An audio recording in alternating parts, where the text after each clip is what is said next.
is recognized. Thank you, Mr. Speaker.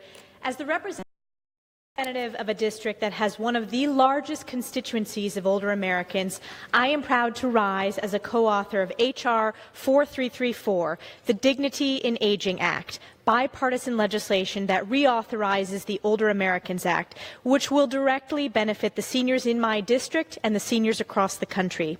Since 1965, this statute has provided a wide range of social and nutrition services for Americans aged 60 years or older.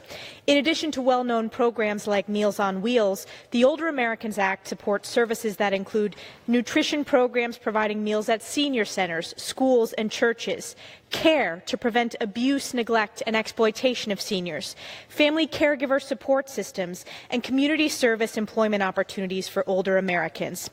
This legislation is full of bipartisan agreements and priorities, and during times of stark political divide, it is encouraging to be here today with my colleagues on both sides of the aisle to speak in support of the Dignity in Aging Act, which is the product of a diligent, congenial effort that embodies the good that can come from working across the aisle. The bill before us today provides states the flexibility to spend funds on the issues impacting their senior communities, which include support for older Americans who have become caregivers of younger relatives due to the devastating toll of the opioid epidemic on our communities.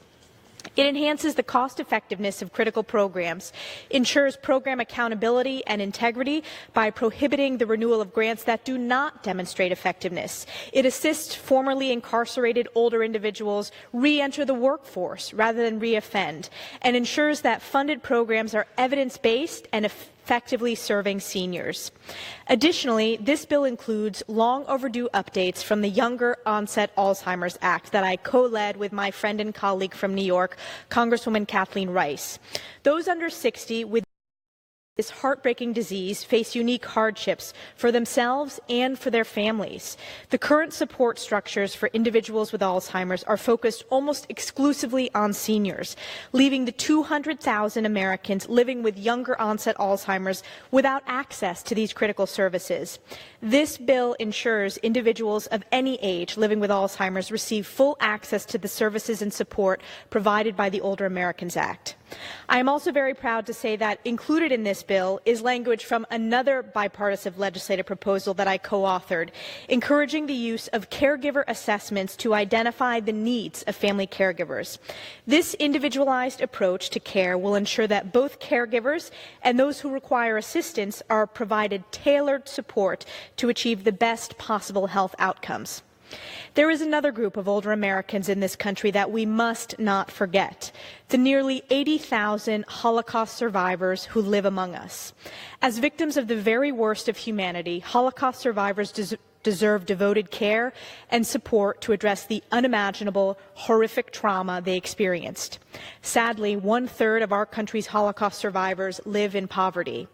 During the markup process in the House Education and Labor Committee, I was honored to work with my friend and colleague, Representative Bonamici, on a provision that works to address the needs of aging Holocaust survivors. Institutional placement can present a unique challenge to those who have suffered the trauma of the Holocaust, so it is critical that these individuals are identified for the services necessary to support independent living. Our provision will ensure local outreach efforts place a special emphasis on Holocaust survivors and others at risk for institutional placement. Additionally, the bill recognizes the specific needs of this community by ensuring that nutrition programs should meet the religious, cultural, or ethnic dietary requirements of all older Americans.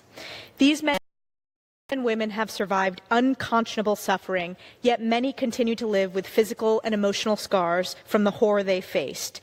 Together, we acknowledge their resilience and seek to offer opportunities that allow them to live healthy, dignified, and independent lives through their elder years.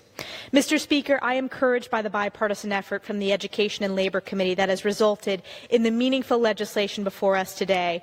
I strongly encourage all of my colleagues to vote yes on H.R. 4334, the Dignity in Aging Act.